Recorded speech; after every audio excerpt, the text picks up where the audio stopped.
સૌપ્રથમ આપ સૌ મિત્રોને જય શ્રી રામ। મિત્રો, આજના આ વિડીયોમાં આપણે જાણીશું ધાનેરા મર્કન્ટાઇલ બેંકમાં પૈસા ઉપાડવાની સ્લીપ કઈ રીતના ભરવી। હા મિત્રો, તમે પણ ધાનેરા મર્કન્ટાઇલ બેંકમાં પૈસા ઉપાડવા માંગો છો તો આ વિડીયો તમારા માટે। તો ચાલો આપણે વિડીયો પર આગળ વધીએ। સૌપ્રથમ તમારે બેંકમાં જવાનું છે। બેંકમાં ગયા પછી આવી એક સ્લીપ લઈ લેવાની છે। મિત્રો, જ્યારે પણ તમે બેંકમાં જાઓ ત્યારે તારે પાસબુક સાથે લઈને જવી જરૂરી છે। તમે જોઈ શકો છો લખેલી છે, આ સ્લીપ સાથે પાસબુક રાખવી જરૂરી છે। આવી એક સ્લીપ લીધા પછી સૌપ્રથમ તમારે અહીંયા ખાતા નંબર લખી દેવાનો છે।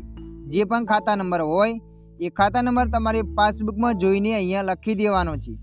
ખાતા નંબર લખ્યા પછી અહીંયા લખેલ છે શાખા। તો મિત્રો, જ્યાં પણ તમારી બેંક આવેલી હોય એ શાખાનું નામ અહીંયા લખી દેવાનું છે। દાખલા તરીકે આપણે અહીંયા થરાદ લખી નાખ્યું। એના પછી અહીંયા લખેલ છે તારીખ। તો મિત્રો, જે પણ દિવસે તમે બેંકમાં ગયા છો એ દિવસની તારીખ તમારે અહીંયા લખી લેવાની છે। તારીખને લખ્યા પછી નીચે લખેલ છે નામ। તો મિત્રો, જે પણ તારું નામ હોય એ પાસબુકમાં જોઈને અહીંયા નામ લખી દેવાનું છે।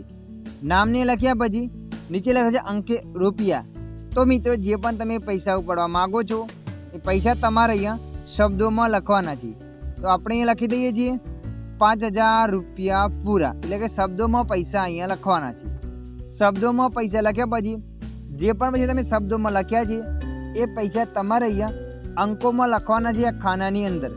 તો આપણે અહીંયા આંકડામાં અહીંયા પૈસા લખી દઈએ છીએ। 5000 રૂપિયા લખી નાખ્યા। એના પછી નીચે લખેલ છે ખાતેદારની સહી। તો મિત્રો, જે પણ તમે સાઇન કરતા હો એ સાઇન તમારે અહીંયા કરી દેવાની છે। અહીંયા એક સાઇન કર્યા પછી પાછળની સાઈડ તમારે 2 સાઇન કરવાની રહેશે। આટલું કર્યા પછી તમારે આ સ્લીપ ત્યાં જમા કરવાની છે।